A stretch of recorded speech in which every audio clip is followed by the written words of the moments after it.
from Toledo to Columbus. The train rolled down the tracks late this afternoon for miles with absolutely nobody in control.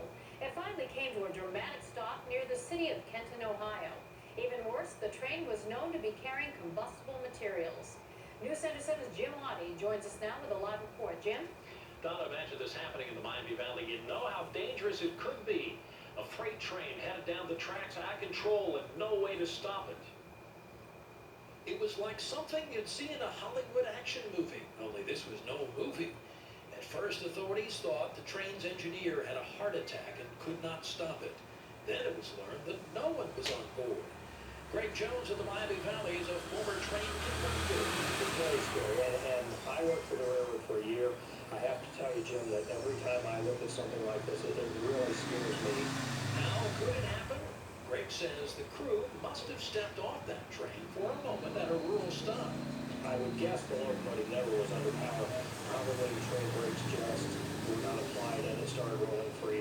Rolling fast enough to keep going for miles. And along those miles, through towns and villages, police scrambled to keep everybody out of the way. Finally, a dramatic rescue. Another engine was brought in from behind and hooked onto the train to slow it down. Then, watch the lower left corner of your screen. An engineer was able to jump onto the locomotive and apply the brakes. Eventually, it came to a halt.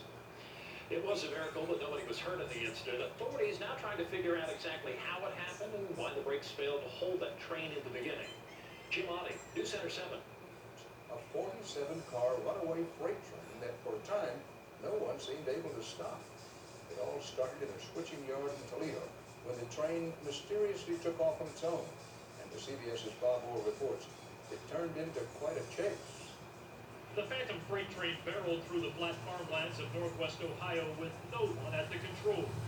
As emergency crews gave chase and police sealed off railway crossings, the curious gathered to watch.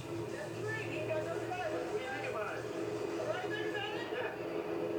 What are they going to do? It's headed for Marion. The train, carrying paper, lumber, and 2 tanker cars of chemicals, eluded capture for 2 hours, times hitting speeds topping 40 miles per hour.